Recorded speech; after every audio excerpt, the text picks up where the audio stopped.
क्या आपको भी ऑफिस से छुट्टी मांगने में शर्म आती है? यह सवाल इसीलिए क्योंकि गाजियाबाद में मैनेजर ने छुट्टी नहीं दी तो उसकी गोली मारकर हत्या कर दी गई। हर एम्प्लॉय को यह वीडियो आखिर तक देखना चाहिए। क्या आपके साथ कभी ऐसा हुआ है कि आपने सोचा हो कि काश मेरा लैपटॉप टूट जाए या पूरे देश का इंटरनेट एकदम से बंद हो जाए और मुझे काम पर न जाना पड़े? काश मुझे ऐसी बीमारी लग जाए या मेरे हाथ पैर टूट जाएं कि बस ऑफिस से छुट्टी मिल जाए महीने भर के लिए। और बचपन में तो हम सबने ऐसा सोचा था कि स्कूल में ढेर सारा पानी भर जाए, बाढ़ आ जाए ताकि छुट्टी हो जाए। समझ नहीं आता ये छुट्टी के लिए हम इतना तरसते क्यों हैं। दरअसल साइकोलॉजी में इस सोच को लैकेसिज्म कहा जाता है और ऐसा तब होता है जब हम अपनी जिंदगी की कीमत को अपने कामकाज से इस हद तक जोड़ लेते हैं कि हमें छुट्टी लेने में गिल्ट होने लगता है, शर्म आने लगती है। छुट्टी लेना आपका हक है, लेकिन आपको ऐसा लगता है कि ऐसा महसूस करवाया जाता है, ये कहना बेहतर होगा कि छुट्टी लेकर आप कोई लग्जरी मांग रहे हैं। ऐसे में आपका नर्वस सिस्टम इतना ज्यादा थक जाता है कि वो डिजास्टर चाहता है। दिमाग को ऐसा लगने लगता है कि ऐसा युद्ध हो जाए कि बस छुट्टी मिल जाए, मेरा मैनेजर, ये दुनिया मुझसे उम्मीद करना छोड़ दे। गाजियाबाद में यही तो हुआ।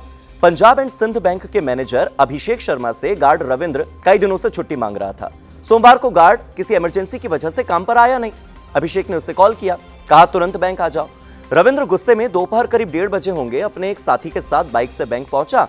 बैंक के अंदर गया, उसने अपने बैंक में जमा अपनी लाइसेंसी बंदूक को निकाला और जहां छुट्टी को लेकर मैनेजर अभिषेक से उसका झगड़ा हो रहा था, विवाद हो रहा था, इसी बीच रविंद्र ने बंदूक से उसकी छाती पर गोली मार दी। अभिषेक की मौत हो गई। समझने वाली बात यह है कि गोली मारना उपाय नहीं था, उपाय था मेंटल रेस्ट। आराम के लिए आपको गोली मारने, युद्ध होने, पैर टूट जाने, बाढ़ आ जाने की कल्पना करनी ही क्यों है? छुट्टी कोई पैसा थोड़ी है, लग्जरी थोड़ी है जिसे आपको कमाना पड़े। आराम तो एक जरूरत है। ब्रेक लेना गिल्ट की बात नहीं है। कभी कभी छुट्टी लेकर कुछ भी ना करना दिमाग को एक तरह से हील करना ही तो होता है। अगर रविंद्र के दिमाग को हील होने के लिए उसके मैनेजर ने ब्रेक दिया होता तो उसका दिमाग कभी एक क्रिमिनल माइंड बनता ही नहीं। हो सकता है आपको लगे कि हत्या के आरोपी की मानसिकता के बारे में हम क्यों विचार कर रहे हैं, तो दरअसल क्राइम तो क्राइम है।